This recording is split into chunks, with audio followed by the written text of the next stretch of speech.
The Islamist infiltration that we all know is happening in Europe, but even more than that, in the West, is something that many wish to simply bury their heads in the sand about. But if you don't address this issue of a widespread culture of radicalism in our midst, it will only grow and end up threatening your society. Because that can, if you have a group or a culture that's big enough that has, let's say jihadist or Islamist beliefs, in a democracy, they can eventually come to a position where they can call a lot of the shots or have a huge impact on policy. I want to show you this clip of Saad talking to Dave Rubin about what's actually happening in Canada, of all places. Don't think this is just a matter of Europe. Have a watch, and I'll see you on the other side. What do you see as the future for Canada? You know, America seems to be turning around right now. Yeah. We seem like we got to the precipice, we looked into the abyss, and we're coming back.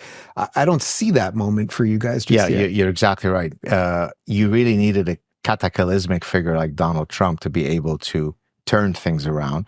Now, anybody who comes in is going to be better than Justin Trudeau. So there is going to be an improvement of sorts, but it certainly will not be anything like what Donald Trump has been able to now, invigorate and so on. So I'm cautiously optimistic that things will improve, but unfortunately the demographic realities in Canada in general and in Quebec and Montreal in particular are so astounding that I don't see how. I mean, it'll just be a slow walk into the abyss of infinite lunacy, really. That's got to be tough to sit with as a Canadian. I mean, you lived through this once already. Exactly. I mean, Lebanon was a Christian country. Within our lifetime, right? Lebanon was about 65% Christian, and now it's flipped the other way around. It's about 65% Muslim, and it didn't take 500 years. It took, 40, 50 years. And so things can quickly change. And usually you can predict. There's a book by a gentleman by the name of, he's a missionary from Africa. His name is Peter Hammond. He wrote a book a few years ago where he looked at what happens to a society as a function of the percentage of people who are of the Islamic faith. 0 to 2%, or they're just a exotic minority, 3 to 5%. They're a bit more politically, motivated, but they're still pretty quiet. And you could predict it as easily as the trajectory of diabetes, right? With more Islam comes more problems. And at one point you close your eyes, you open them, and then the whole society is Islamic. What would you do if you were Prime Minister of Canada? So certainly no one can stay in Canada who does not share the foundational deontological principles of Canada, right? So there can't be a two-tier system where we can criticize vigorously any religion except one, because that would be Islamophobic. There is a motion that was passed at the table called M103 that, can make it very difficult to criticize Islam because you would be spreading hate and division and lack of community cohesion, and that was under Justin Trudeau. So I would certainly halt immigration from any society that does not share our values. Look, I'll give you an analogy from evolutionary psychology. When you're choosing a mate, one of the best ways to ensure that you're going to have a successful marriage is what's called assortative mating, meaning birds of a feather flock together. If I share the same values as my mate, I'm much more likely to have, it's not difficult to understand, right? Well, you could apply that exact same mechanism. I call it cultural homophily, cultural liking of similar others, right? So you're much more likely to integrate people from Denmark or Sweden or Estonia, not because they may share your skin hue or not, but because they're likely to share some of those foundational values that the West was built on.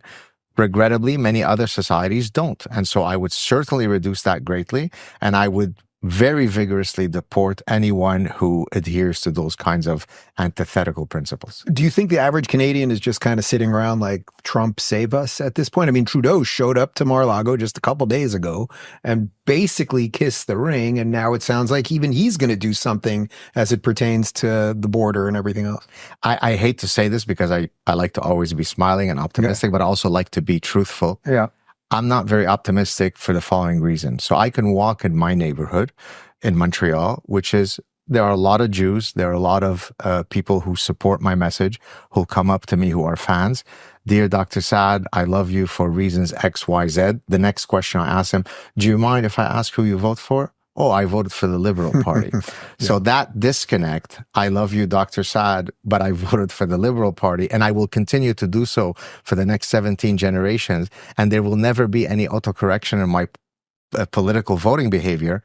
How could you resolve the problem if I can never get you to change your behavior? So do you see any way, I mean, not just with Canada, but with, say, Germany and France and Denmark and some of these other countries going through this, do you see any solution that ultimately is not violent to this? Because it seems to me that the people who either have suicidal empathy or ostrich parasitic syndrome, that it's almost too late. It might have not been too late 10 years ago to have dealt with this appropriately, but now, as you mentioned, it's a numbers game that I don't see a real way to get out of. I don't either. And when you and I have known each other now for probably about a decade, and certainly a decade before that, if not more, I'd been saying that if we continue on this trajectory, we're going to have a repeat of the Beirut that I escaped.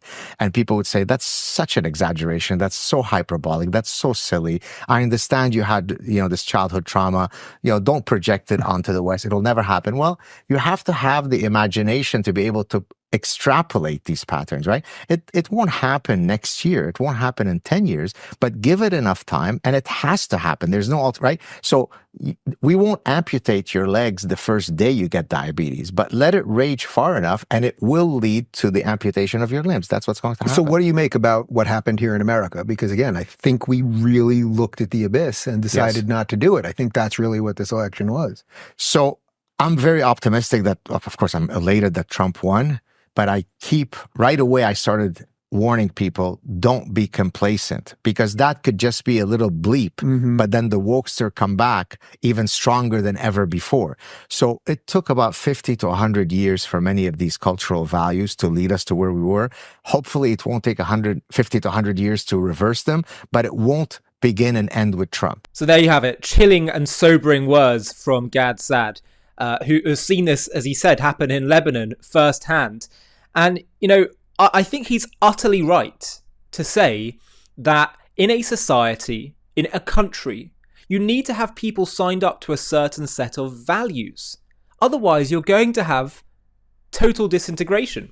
It's interesting. I'm seeing a lot of people right now.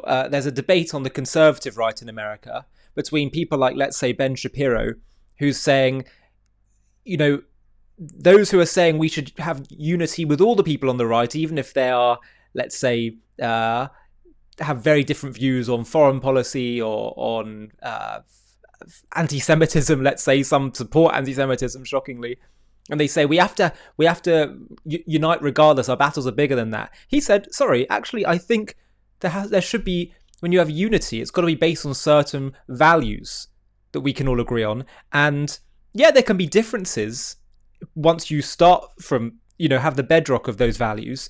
But there's got to be at least a foundation that we can all agree upon. Then you can disagree on, specific things. But that's the whole point of having coalitions or political groups. There's got to be some certain things that you say we are going to unite around. Otherwise, just unite around anyone.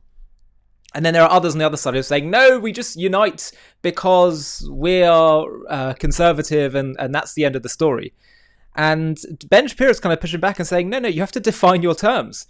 I see that in many ways in the same way to what Gad is saying here, in terms of if you're going to have a country, yes, there should be room for, variety of backgrounds and beliefs, whatever, but there's got to be certain values that you say, if you can't agree on these, then you can't be part of this country.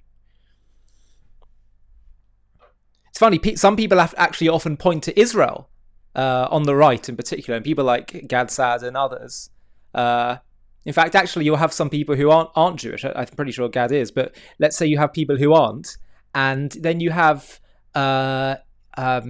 people that will say, well, look, Israel's an ethno-state, and they need to be cohesive, and that makes them cohesive as a society. We should do the same. And I think, well, let's just define our terms here. What do you mean by ethnos? You mean racial? Well, not really, because yes, Jews do originate from the seed of Abraham, Isaac, and Jacob, but anyone can become Jewish. Jews are a mix of all different, skin colors, skin tones, backgrounds. Just go into Israel, it's a melting pot. So on the one hand, it is a melting pot, but what if by ethnic you mean cultural? Yes, Israel maintains a Jewish majority. So anyone can become Jewish, but by becoming Jewish, you're signing up to certain values, right? And so I think every society should have that principle. We need to have certain principles that you have to agree upon to be part of our society. And that's that. That's the end of the story. So for those who, let's say, were born in this country but don't sign up to those, well, maybe certain privilege would be removed. For those who migrate to the country in their lifetime, you say, well, sorry, but you can't be here if you have views that will lead to the disintegration of this country. This shouldn't be complicated. This shouldn't be difficult to understand. So I think this is really essential stuff. Now, before we finish, I have to share with you that we've just launched a new documentary on JTV Plus, which I'm so excited to tell you about. If you're not familiar with JTV Plus, it's our streaming platform, which you can see over here. You just go to j-tv.plus and we've got all kinds of amazing, really cool documentaries, and exclusive interviews, bonus content. We'll also do private live streams between you and JTV Plus members. But our new documentary that we've just dropped today is called Moshiach, the Jewish Messiah.